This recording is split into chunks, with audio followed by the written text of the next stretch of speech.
Bien, pues vamos a continuar aplicando a nuestros días la epístola a los Gálatas. Lo habíamos comenzado hace varias semanas y nos habíamos quedado en algunas advertencias que el apóstol Pablo hacía a Timoteo acerca de los falsos maestros que estaban introduciéndose ya en la iglesia justo cuando estaban los apóstoles ministrando la iglesia. Ya estaban surgiendo estas falsas enseñanzas y nos habíamos visto algunas advertencias. Quería ver una más que está en 2 de Timoteo, en 2 de Timoteo 4, donde el apóstol Pablo, en esta última carta que le manda a Timoteo, una carta conmovedora, su martirio estaba muy cercano, es una despedida, y en este último capítulo pues le dice en el versículo 6, en el 4:6, yo ya estoy para ser sacrificado, el tiempo de mi partida está cercano. Pero fijaros lo que dice en los primeros versículos del capítulo 4. Dice: te encarezco delante de Dios y del Señor Jesucristo, que juzgará a los vivos y a los muertos en su manifestación y en su reino, que prediques la palabra, que instes a tiempo y fuera de tiempo, redarguye, reprende, exhorta con toda paciencia y doctrina. Dice: porque vendrá tiempo cuando no sufrirán la sana doctrina, sino que teniendo comezón de oír, se amontonarán maestros conforme a sus propias concupiscencias, y apartarán de la verdad el oído y se volverán a las fábulas. Pero tú sé sobrio en todo, soporta las aflicciones, haz obra de evangelista, cumple tu ministerio. Bueno, aquí este consejo es realmente impresionante, ¿no? Exhorta a Timoteo a que predique la palabra, que inste a tiempo y fuera de tiempo, y luego a continuación le dice: porque vendrá tiempo cuando no sufrirán la sana doctrina, sino que teniendo comezón de oír, se amontonarán maestros conforme a sus propias concupiscencias, y apartarán de la verdad el oído y se volverán a las fábulas, ¿no? Esto era una realidad estando el apóstol allí, cuanto más ahora, ¿no? Que esos hombres de Dios que estaban dispuestos a la muerte, que estaban enfrentando el martirio, porque aquí en el versículo 6 vemos que estaba ya para ser sacrificado, y como él, muchos cristianos estaban siendo sacrificados por la persecución que había en todo el Imperio Romano, ¿no? Y realmente, pues, estos hombres de Dios, cuán añorados son, ¿no? por la Iglesia, ¿no? De que hoy no haya esos hombres que estén dispuestos a enfrentar el sufrimiento, aún la muerte y el martirio, ¿no? Como lo hacían estos hombres. Dice que se amontonarán maestros conforme a sus propias concupiscencias.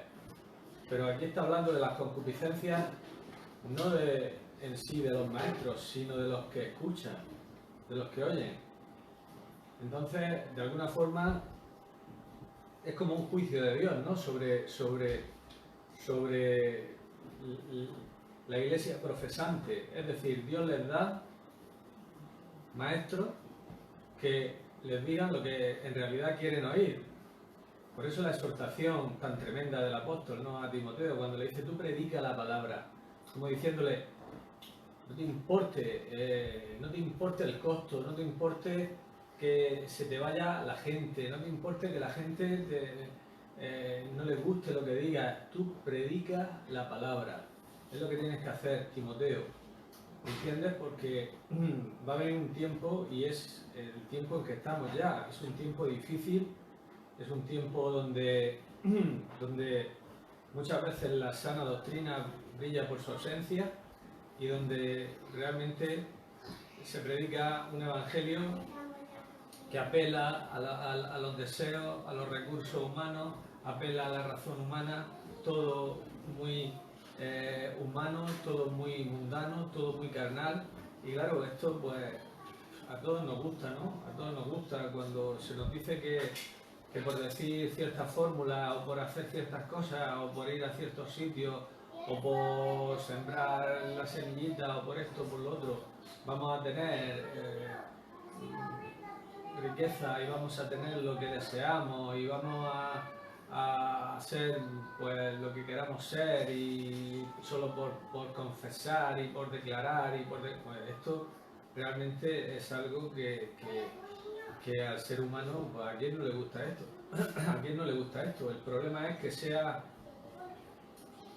de acuerdo a la sana doctrina o que no sea de acuerdo a la sana doctrina, ¿no? Entonces aquí vemos como la advertencia y la exhortación de Pablo es a que permanezca fiel, a que haga las cosas conforme Pablo el legado que Pablo le había dejado, ¿no?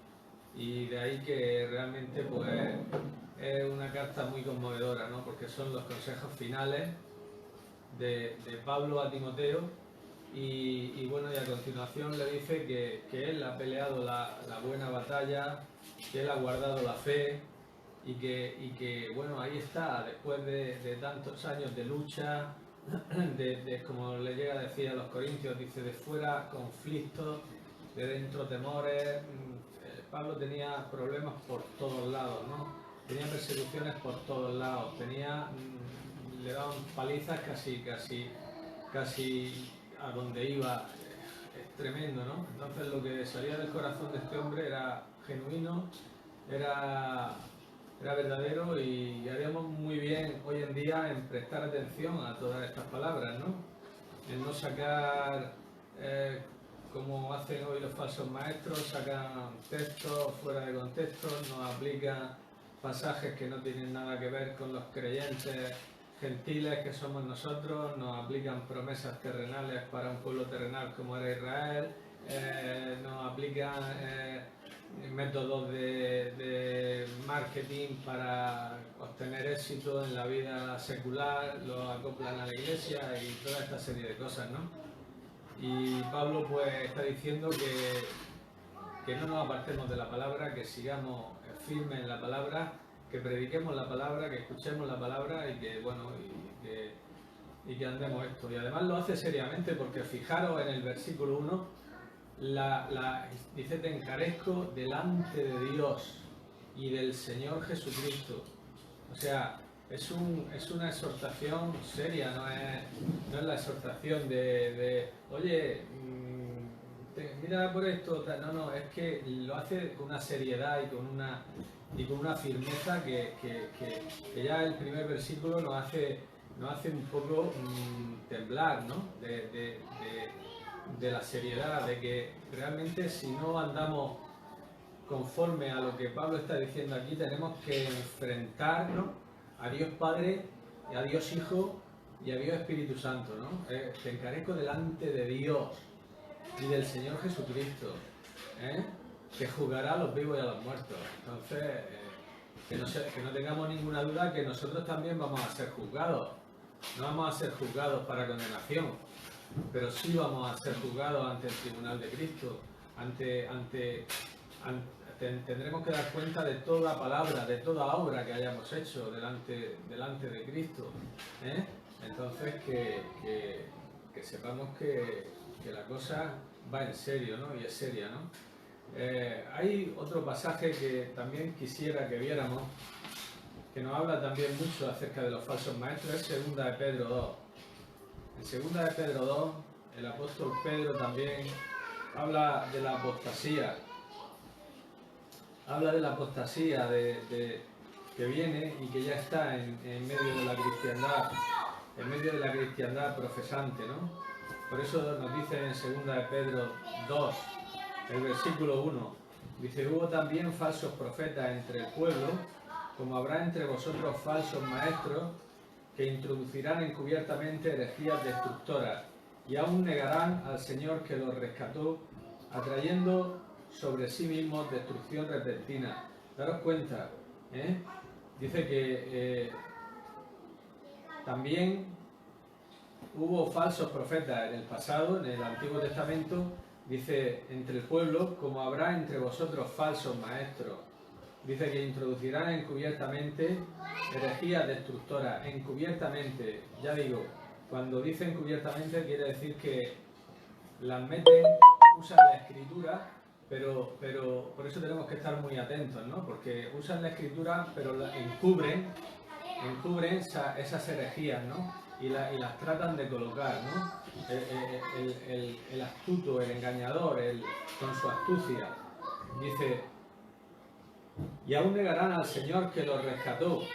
O sea, el Señor, cuando dice rescató, quiere decir que el Señor nos ha redimido, nos ha pagado un precio. Entonces, lo que niegan estas personas es la obra de la redención.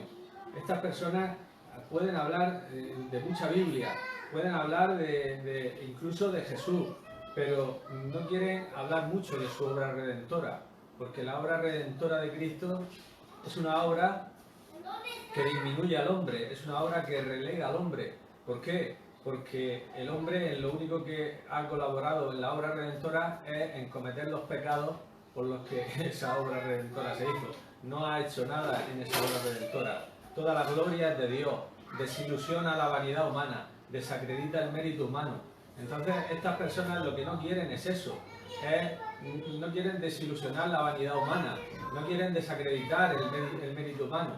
Estas personas siempre tratan de elevar al hombre, tratan de supeditar la doctrina de Dios al hombre. La doctrina de Dios comienza en el primer versículo de la Biblia, cuando dice, en el principio Dios. En el principio Dios, o sea, Dios es el que planea, Dios es el que ejecuta, y Dios es el que lleva a la consumación gloriosa, y nunca será defraudado, nunca quedará derrotado. Entonces, estos falsos maestros, como dice aquí, lo que tratan es de hacer que la doctrina de Dios se acomode a la superioridad del hombre, que comienza con el hombre, que defiende al hombre y que glorifica al hombre, porque la doctrina de Dios no glorifica al hombre en su estado caído, para nada. La doctrina de Dios dice que el hombre no hay justo ni a un uno, que no hay quien entienda, que no hay quien busque a Dios, que todos nos hemos desviado, que todos hacemos lo malo, que nuestra lengua es como veneno, debajo de nuestra lengua hay veneno de áspides, que nuestra boca está llena de maldición y de amargura, que nuestros pies se apresuran para derramar sangre, que quebranto y desventura hay en nuestros caminos, que no conocimos camino de paz. Entonces esto es lo que nos dice Dios del hombre. Este es el análisis verdadero de Dios del hombre. Entonces este análisis no lo quiere hacer ninguno de estos falsos maestros, porque estos falsos maestros lo que quieren llevarte es a que el potencial humano caído sea exaltado, y el ser humano caído nada más que puede ser condenado. Este es el método de Dios, condena al hombre, no quiere ningún mérito del hombre, y hace de la obra redentora una obra completamente de Dios, una obra que está basada en la gracia de Dios, en la obra de Dios, en la misericordia de Dios, y que Dios consuma. Entonces es algo que estas personas no les interesa mucho, no les interesa mucho. Dice que atraerán sobre sí mismos destrucción repentina. Dice, y muchos seguirán sus disoluciones, por causa de los cuales el camino de la verdad será blasfemado. Porque cuando se presta enseñanza falsa, enseñanza que apela al yo, que apela al mérito humano, pues sí es cierto que muchos hombres van a seguirlo, pero no va a ser un testimonio, realmente de... Hay personas que han ido a la iglesia y han escuchado lo que se predica en la iglesia, lo que se predica hoy en la iglesia, y algunos han llegado a decir, pero si esto es lo que yo oigo a lo mejor en una conferencia para motivar a empresarios o para obtener éxito en los negocios, si esto es lo mismo que yo oigo, lo que se dice hoy desde muchos púlpitos de iglesias llamadas cristianas o que profesan ser cristianas. Entonces no es un testimonio válido, porque no dice nada nuevo, no presenta nada nuevo a lo que el hombre desea. Es lo mismo que el hombre desea, pero con otro mayordomo. O sea, el hombre desea, ¿qué desea el hombre del mundo? Pues el hombre del mundo desea éxito, el hombre del mundo desea riqueza, el hombre del mundo desea salud, el hombre del mundo desea prosperidad, el hombre del mundo desea todas estas cosas. Entonces cuando llegan a las iglesias cristianas, en muchas de ellas solo se predica esto. Se predica salud, se predica riqueza, se predica prosperidad, se predica buen vivir, se predica, en fin, toda esta serie de cosas. Entonces no hay nada nuevo, no hay nada nuevo. La Biblia dice que la palabra de la cruz es locura. Es una locura cuando tú, o sea, cuando en una iglesia se predique y las personas digan, pero ¿qué están diciendo esto? Mala cosa. Cuando las personas no digan, pero ¿qué hablan esto? ¿De qué van? ¿Qué están diciendo? Mala cosa, porque si las personas salen diciéndolo, me gusta lo que dice, me gusta lo que oigo, me gusta una persona, una inteligencia natural, una persona carnal, no regenerada, que le guste el mensaje de la cruz, cuando la Biblia dice claramente que es locura a los que se pierden, es una locura. Entonces las personas deberían salir de la iglesia, las personas por supuesto no regeneradas, deberían salir de la iglesia diciendo, ¿qué hablan estos locos? ¿De qué van? ¿Qué están diciendo? Es que debería ser así, porque es locura. Y para la mente natural no las puede entender, no puede entenderlo. La palabra de la cruz es locura. Y entonces, pues deberían de por lo menos decir, ¿pero de qué habla? ¿Qué está diciendo? ¿Qué habla? ¿Qué habla? Nada más que Cristo y nada más que de Cristo y nada más que no sé qué. Esto a mí no me vale para nada. No me vale para nada, no me vale para conseguir las cosas que yo quiero conseguir. Yo lo que quiero conseguir es salud, dinero y amor. Es lo que quiero conseguir, ¿no?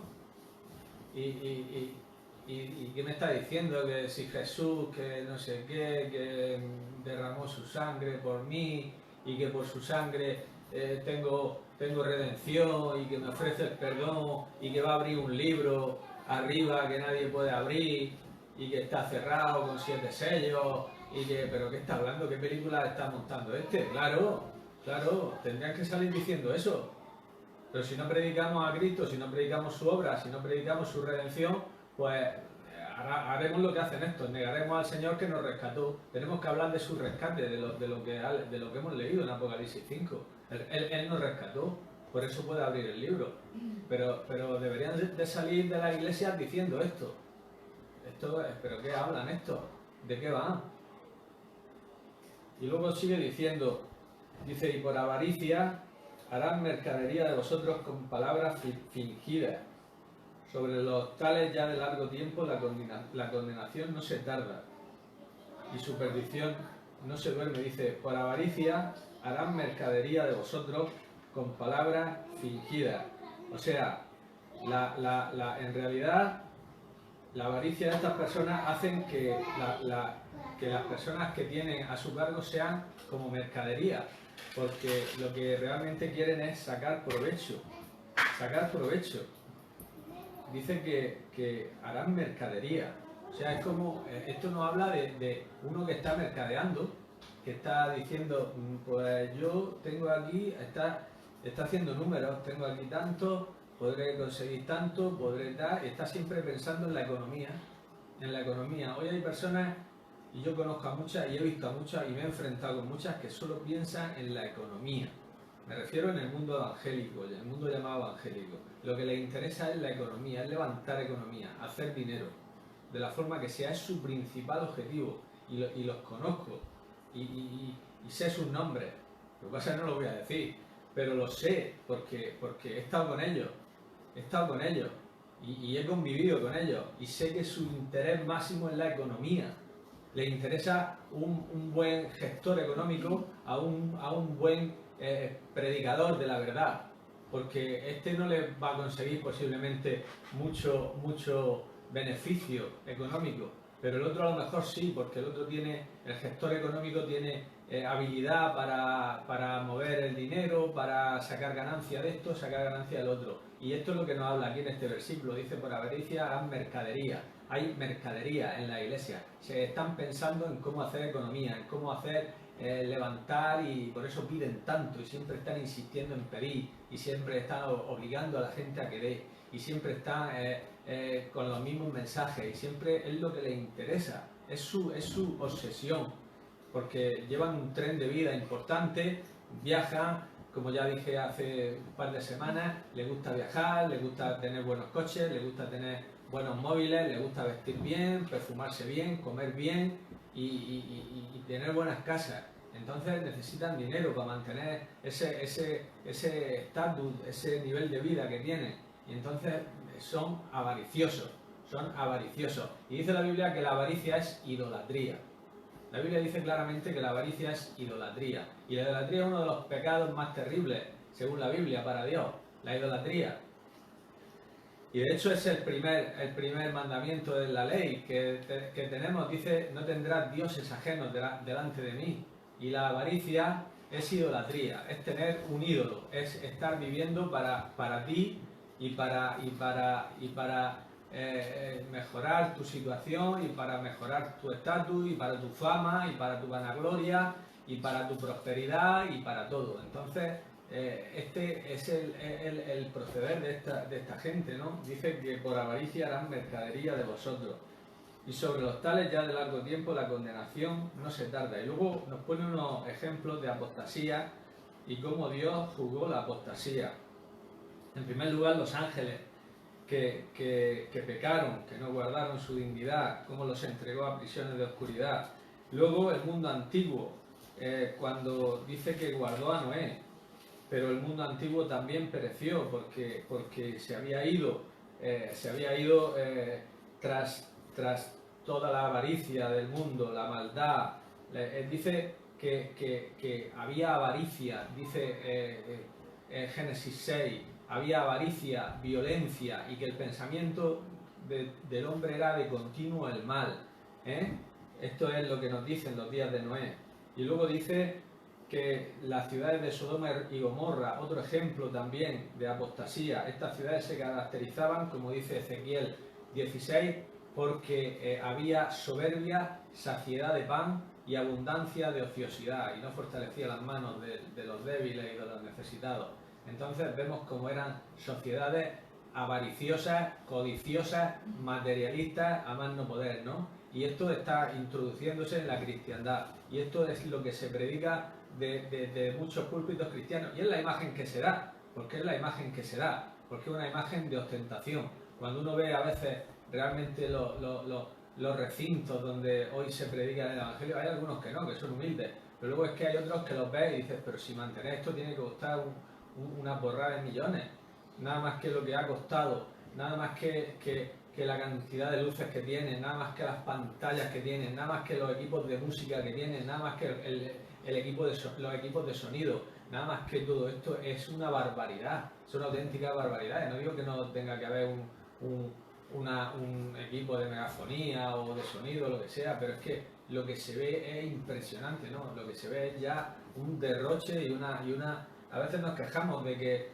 el Vaticano, que hay tantos millones y que hay tal, pero es que a veces vemos los recintos donde se predica hoy el Evangelio en la iglesia llamada cristiana evangélica, y a veces también nos asombra. Es que se ven allí unos trajes y se ven unos escenarios y se ven unos terciopelos y unas moquetas y una cantidad de flores. Yo creo que nada más que las flores, no sé, que se ven son impresionantes lo que se ve, ¿no? El derroche y la ostentación que hay, ¿no? Y bueno, estas sociedades eran así, como eran sociedades que se dedicaban y que nada más que les daban importancia a lo material. Sodoma, Gomorra, los tiempos de Noé, era lo material. Dice que comían, bebían, se casaban, se daban, compraban, vendían, plantaban, o sea, todo lo material, nada más que era la apariencia y lo material, era lo único que le importaba a esta gente, ¿no? Dice que libró al justo Lot, abrumado por la nefanda conducta de los malvados, no tenía por qué haberse metido allí, pero se metió y sufrió. Quiso llevar el ritmo de vida de ellos y realmente estaba abrumado porque era un alma justa. Dice que el versículo 8 dice: este justo que moraba entre ellos. A veces pensamos mal de Lot, pero Lot era una persona justificada, era un justo, dice la Biblia, aquí lo dice. Y entonces el hecho de meterse allí fue asfixiar su alma, fue un suicidio, fue un suicidio. que no se nos olvide que si nos metemos en el tren de vida que lleva el mundo, en el tren materialista, en el tren de avaricia, en el tren de codicia, nuestras almas se van a asfixiar. Vamos a estar, como dice aquí, abrumados, vamos a estar, eso sí realmente somos regenerados. Si no somos regenerados, no. Para una persona que no es regenerada, puede estar tan tranquila, ¿no? Se afligía viendo y oyendo los hechos inicuos que tenían lugar en aquella ciudad. Ya digo que nadie le obligó, fue él solo el que fue adentrándose hasta que finalmente pues se llegó a confundirse como uno de ellos. Y el Señor pues lo libró, dice el versículo 9, que lo libró, y porque sabe el Señor librar de tentación a los piadosos y reservar a los injustos, ¿no? Y luego sigue hablando de estos apóstatas, de estos falsos maestros, dice, y mayormente aquellos, versículo 10, que siguiendo la carne andan en concupiscencia y desprecian el señorío, atrevidos y contumaces, no temen decir mal de las potestades superiores, mientras que los ángeles, que son mayores en fuerza y en potencia, no pronuncian juicio de maldición contra ellas delante del Señor. Esto me recuerda, cuando leo esto, me recuerda con el atrevimiento con que algunas personas se enfrentan a Satanás. Dice la palabra de Dios que en Judas, que el arcángel Miguel no se atrevió a proferir juicio de maldición contra él. Reconoció de alguna forma la unción que tenía este ser y lo reprendió en el nombre del Señor, pero no usó de esta como vemos aquí, este juicio de maldición que usan algunas personas en la que ellos llaman lucha espiritual, ¿no? Y empiezan a estos maestros en sus reuniones, se dedican más tiempo dirigiéndose a Satanás y a todo esto, ¿no? Y no dedican el tiempo que deberían dedicar a Cristo y a su obra, ¿no?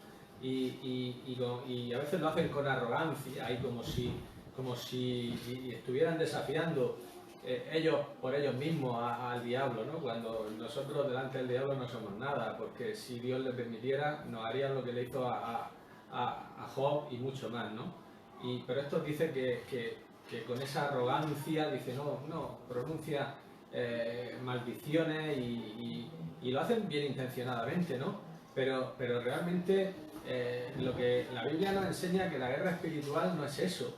La guerra espiritual no es llegar y empezar a dirigirse a Satanás no, la guerra espiritual dice Efesios 6 cómo debemos de lucharla, ¿no? Dice que debemos de tomar unas armas y debemos de y tanto grito y todo esto. Yo creo que a veces el diablo tiene que reírse, ¿no? Y Dios a veces a lo mejor permite y dice, mira, coge a este que se está metiendo contigo, que se cree que por él, y yo qué sé, pero el mundo espiritual debe ser un poco, debemos de meternos en él, sí, por supuesto, somos seres espirituales, pero no como dice aquí, con esta arrogancia, con hablando mal, como dice el versículo 12, de cosas que no se entienden y pronunciando juicio de maldición.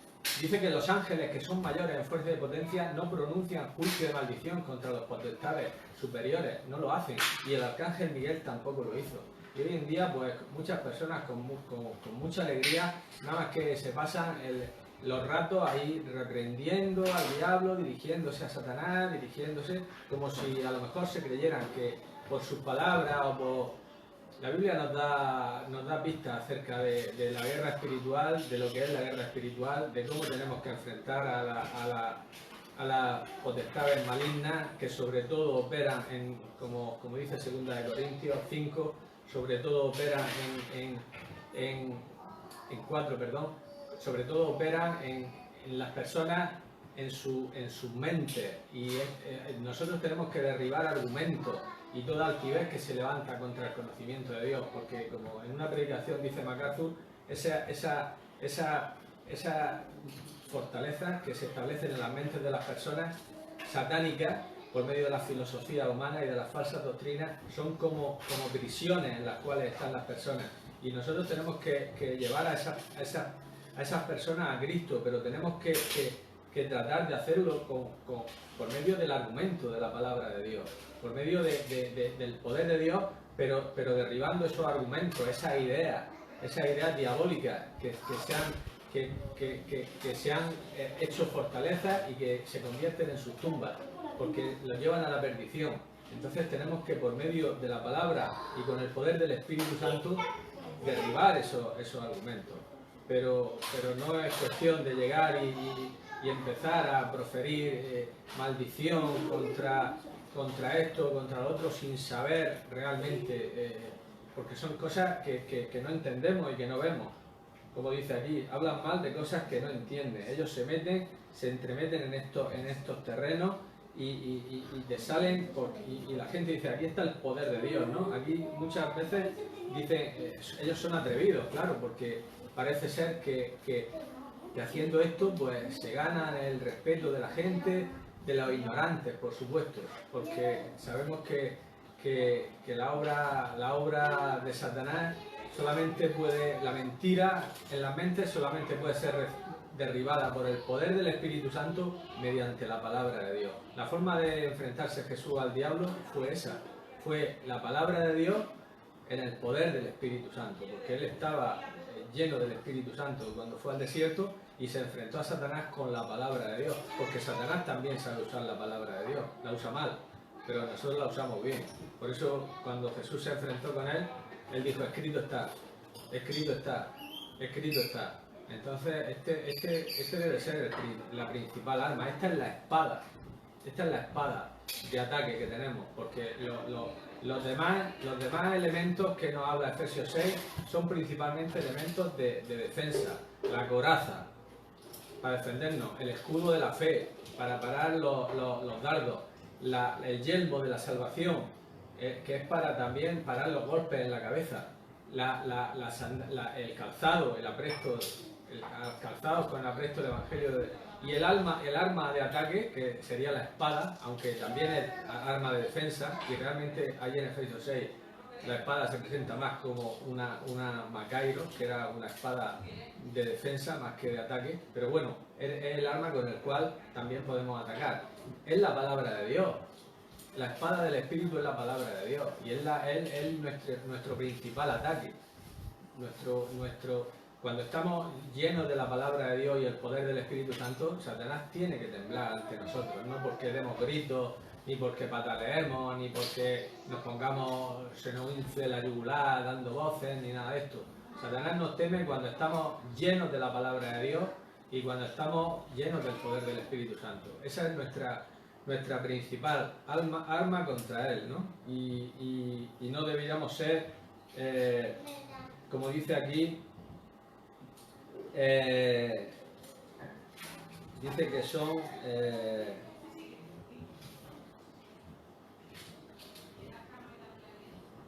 ¿cómo los califica? Manso. No, dice, aquellos que siguiendo la carne andan en concupiscencia y desprecian al señorío, atrevidos y contumaces, no temen decir mal de las potestades superiores. Dice, y luego dice nos da algunas características. Aquí nos está hablando hasta aquí un poco de su enseñanza, de su doctrina, de que niegan la redención, pero luego nos dice aquí un poco de sus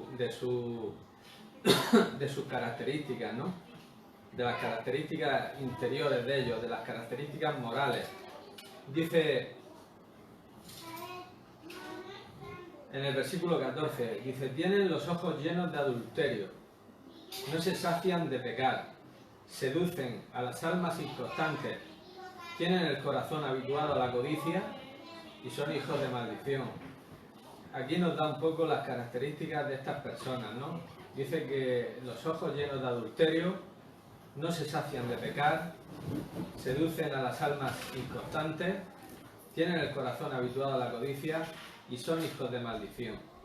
A veces oímos que tal persona ha caído en adulterio y demás, y se han oído a través de los tiempos muchas personas que estaban en prominencia. No quiere decir que un cristiano no pueda caer en este pecado, pero aquí dice que tienen los ojos llenos de adulterio, o sea que su patrón de vida es el adulterio, y lo que miran, lo miran bajo esa óptica. Y si están en un lugar donde están pastoreando, o están enseñando, el adulterio está ahí, está de una manera latente, y algunas veces se manifiesta, pero otras veces no se manifiesta. Pero dice que sus ojos sí están llenos de esto. Miran con ojos de adulterio. Dice, no se sacian de pecar. No es que necesariamente tenga que ser el pecado visto, el pecado manifiesto, pero sí están pecando en su interior constantemente. Dice, seducen a las almas inconstantes. Las almas inconstantes, ¿cuáles son? Pues son las almas que no están fundadas en la palabra de Dios. Son las almas que como le dice también a Pablo a Timoteo, ¿no? Dice, de estos son los que se meten, esos que tenían apariencia de piedad, que vimos hace 2 semanas, y de estos son los que se meten en las casas y llevan cautivas a las mujercillas cargadas de pecado, arrastradas por diversas concupiscencias.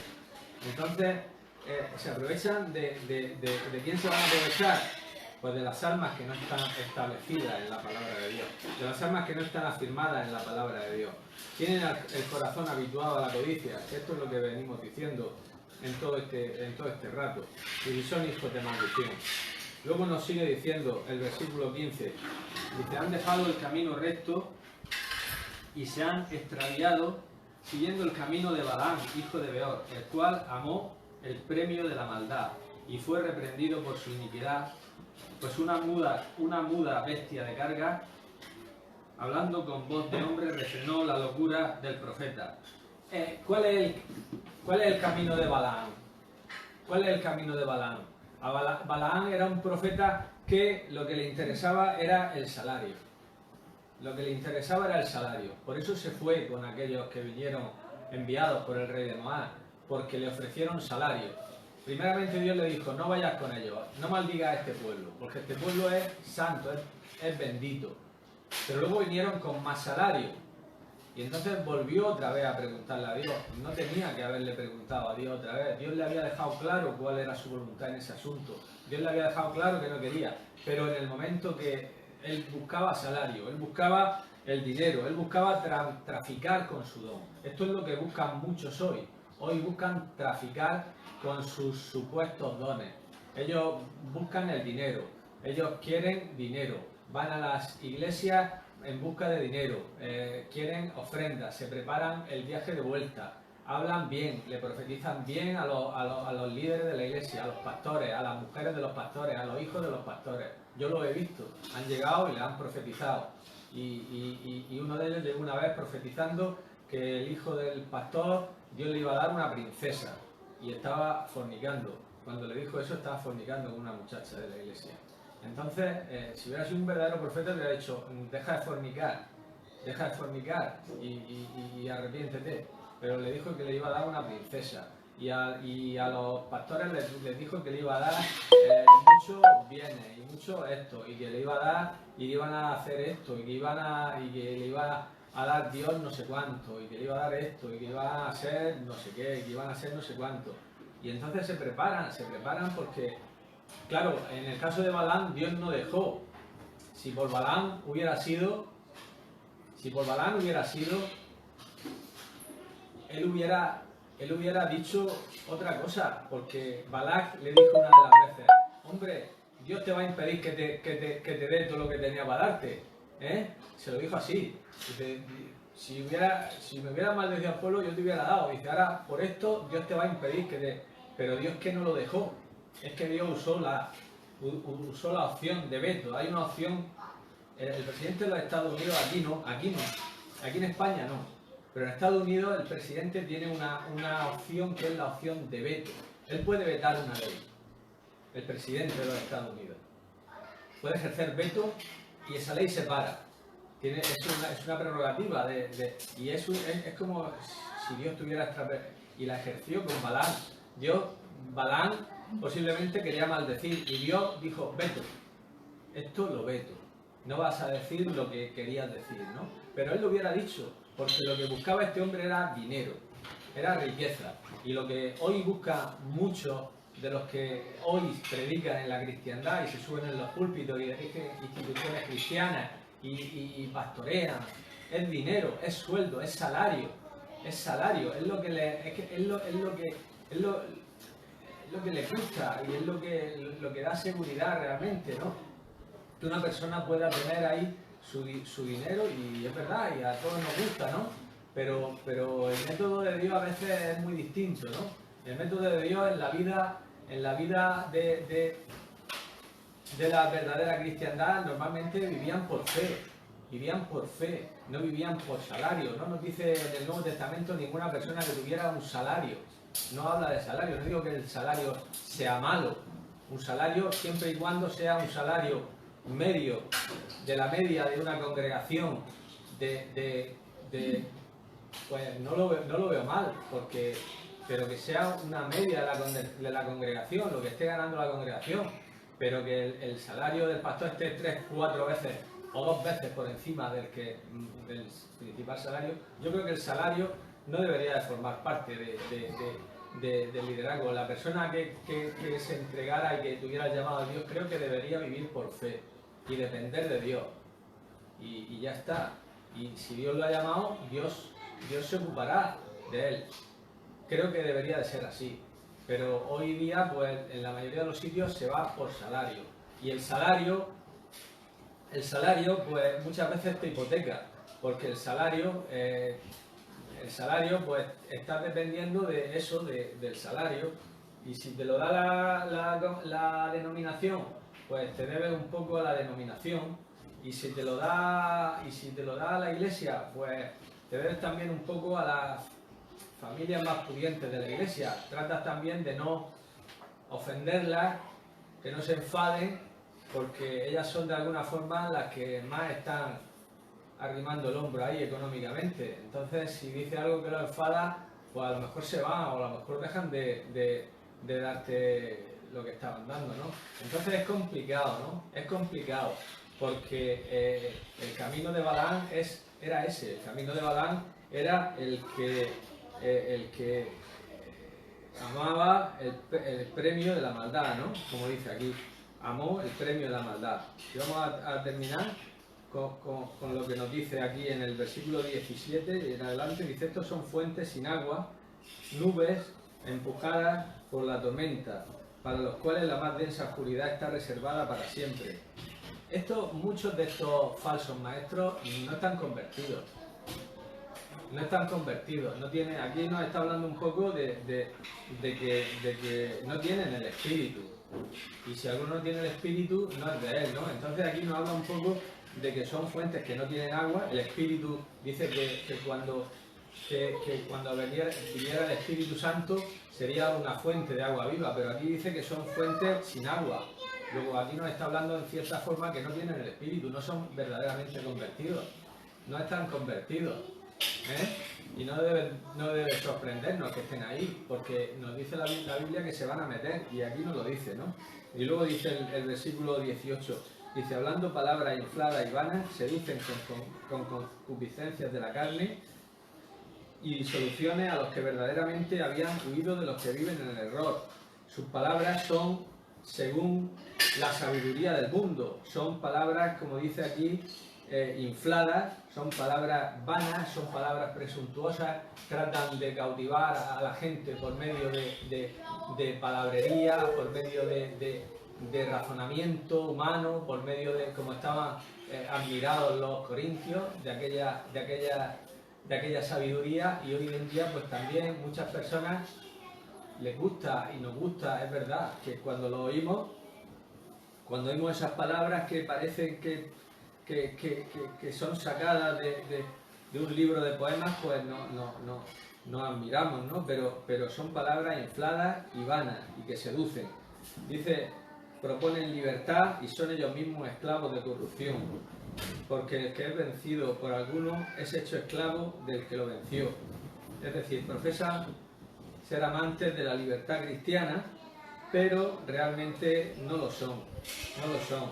Dice el versículo 20, ciertamente si habiéndose ellos escapado de las contaminaciones del mundo por el conocimiento del Señor y Salvador Jesucristo, enredándose otra vez en ellas son vencidos, su postrer estado viene a ser peor que el primero, porque mejor les hubiera no haber conocido el camino de la justicia, que después de haberlo conocido, volverse atrás del santo mandamiento que les fue dado. Pero les ha acontecido lo del verdadero proverbio: el perro vuelve a su vómito y la puerca lavada a revolcarse en el cieno. Esto es cierto del perro mejor lavado y de la puerca mejor lavada y mejor vestida, porque sus naturalezas no han sido cambiadas. No han sido cambiadas. Cuando nos convertimos, verdaderamente nuestra naturaleza cambia. Dejamos de ser perros, dejamos de ser puercos y nos convertimos en hijos de Dios. Pero el perro, por mucho que se lave, es un perro. Y la puerca, por mucho que se lave, es una puerca. Esto ocurre en muchas personas que van a la iglesia, que por tener familia cristiana, por gustarle la música, o por buscar novia, o por haber nacido en una nación donde la cristiandad evangélica es lo normal y demás, pues están ahí, pero nunca han reconocido la deuda que tienen con Dios. Nunca han reconocido la deuda del pecado ni han aceptado la provisión del pecado. Entonces, esto es cierto de todas estas personas que pueden estar en la iglesia y que la iglesia puede estar llena y que pueden haber una cuarta parte de personas que realmente estén convertidas. Esa es la proporción de la parábola del sembrador. La proporción de la parábola del sembrador es una cuarta parte. En todas dice que reciben la palabra. Reciben la palabra los que estaban sobre piedras, no tenían raíz y se secan cuando viene la prueba.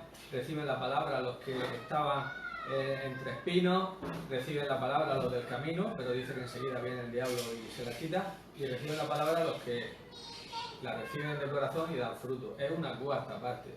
Es una cuarta parte. Entonces, posiblemente que no nos extrañe que ese sea que estemos hablando aquí del porcentaje de personas convertidas en una iglesia, una cuarta parte. No vamos a ser exactos y vamos a decir si hay 100 son 25, ¿no? Pero más o menos es una proporción que la Biblia nos da. Es una proporción que la Biblia nos da. Porque nos dice que hay muchas personas que se han lavado, se han reformado exteriormente, pero el perro vuelve a su vómito y la puerca lavada a revolcarse en el cielo. Entonces son personas que aunque están ahí como profesantes, pero son meros profesantes, no han aceptado la deuda que tienen con Dios por su pecado ni han aceptado la provisión. Entonces muchos de estos maestros apelan, y a los que mueven realmente son a estas personas, son a las personas profesantes, son a las personas que no tienen un fundamento en Cristo, son las personas que no han sido regeneradas. Y como son tantas en las iglesias, pues reciben el aplauso, y reciben el ole, y reciben el entusiasmo, y reciben todo. Pero luego va a haber personas allí que son verdaderamente regeneradas, que han nacido de nuevo y que están asfixiadas, escuchando lo que están escuchando, y que no les dice nada, y que nada más que apela a la emoción, y que no transmite nada a su espíritu, y que no hay sustancia, y que no hay alimento espiritual para su alma, y su alma están clamando, y muchas personas están ahí, y van pasando los días, y ninguno de los verdaderos hijos de Dios se levanta a decir, oye, ya está bien de esto, ninguno se levanta, todos hemos aceptado esa norma de sistema, todos hemos aceptado ese sistema, esto está así, y esto es lo que hay, y esto es lo que tal, y es una pena que se niega a la redención, que no se proclama la redención, que simplemente se apela a eso, a la codicia, a la avaricia, a lo externo, a la película, al grito, al entusiasmo, a que tal, pero las almas de los verdaderos cristianos se están secando se están secando, no hay vida, porque estos hombres que no tienen ni tan siquiera el espíritu, que son nubes sin agua, o sea, fuentes sin agua y nubes llevadas de acá para allá por los vientos, que pueden ministrar espiritualmente a un hijo de Dios. No pueden ministrar absolutamente nada, no pueden ministrar nada. Y el hijo de Dios que se pone bajo estos supuestos ministerios y bajo estos supuestos falsos maestros, como dice aquí, que son falsos maestros, pues tiene que sufrir luego la agonía y la tristeza de un alma que se está secando, de un alma que necesita alimento y que no lo tiene, y que se va secando y que se va debilitando y que no hace nada y que no se ha conformado a esto y ya está, y no hay más, y están totalmente seducidos, las personas están seducidas, las personas están manipuladas, las personas están llevadas y para donde se quiere, ¿no? Y Cristo nos está esperando, Cristo nos está esperando. La mayor censura en muchos de los profetas del Antiguo Testamento es a los pastores de Israel, es a los que desviaban su pueblo, es a los falsos profetas. Estáis desviando a mi pueblo, estáis dispersando a mi pueblo, estáis sacando la leche del rebaño, es lo único que os importa, pero están por los montes vagando. Dice cuando Jesús llegó, y en aquel tiempo mira que había liderazgo en Israel, mira que había liderazgo, estaban los fariseos, estaban los saduceos, estaban los herodianos, estaban los estos, los otros. Dentro de los fariseos había una serie de sectas. Luego, y sin embargo dice que cuando Jesús los vio se compadeció, porque dice que los vio como ovejas que no tenían pastor, y se compadeció de ellos, porque estaban desperdigados, mucha exterioridad religiosa, mucho judaísmo, mucha religión, mucho formalismo, mucho racionalismo, mucha mundanalidad, mucho de todo, pero las almas estaban secas. Por eso dice que se pasaban días con Jesús, porque cuando realmente oyeron a Jesús, dice que iban con él y no lo querían dejar, porque allí tenían alimento, y le decía a sus discípulos, dice, diles que se vayan, que ya están aquí no sé cuánto tiempo, dice, se van a desmayar cuando se vayan, no tienen que comer, diles que se vayan ya. Que no se querían ir, es que no se querían ir, cuando realmente los corazones que tienen sed de Dios y que son de Dios y oyen la palabra de Dios, la verdadera palabra de Dios, y están en comunión con Cristo, pues no se quieren ir, ya se quieren quedar, y se querían quedar. Dadle vosotros de comer, no quiero enviarlos, que se queden y darles de comer, vamos a darles de comer, venga.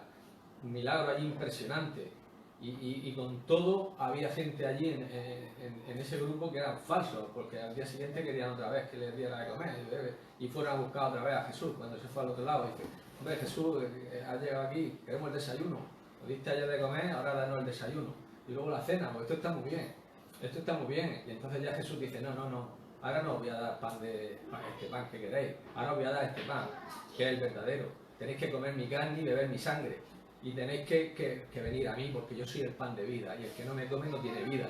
Ay, entonces dice que muchos se iban, pero se quedaron los verdaderos. Muchos se iban, es dura palabra esta, ¿quién la puede oír? Ya no nos ha dado el desayuno, ayer nos dio bien de comer, los pescaditos y el pan, que estaba muy bueno, pero hoy ya no nos da el desayuno. Dice que tenemos que comer su carne y beber su sangre para tener vida, y que si no tenemos vida, nos vamos, no nos interesa, queremos del otro pan. Pero se quedaron los verdaderos, ¿cuántos se quedaron? 11. Dice que se quedaron 11, dice que se volvió a los 12, porque de los 12 había uno falso también. Dice que se volvió a los 12 y dijo, ¿queréis iros vosotros también? Se habían ido todos, se habían quedado 11 solo. ¿Queréis iros vosotros también? ¿Y a dónde vamos a ir si tú tienes palabras de vida eterna? ¿A dónde vamos a ir? No nos queremos ir, queremos seguir. ¿El enfermo quiere pegar? Amén.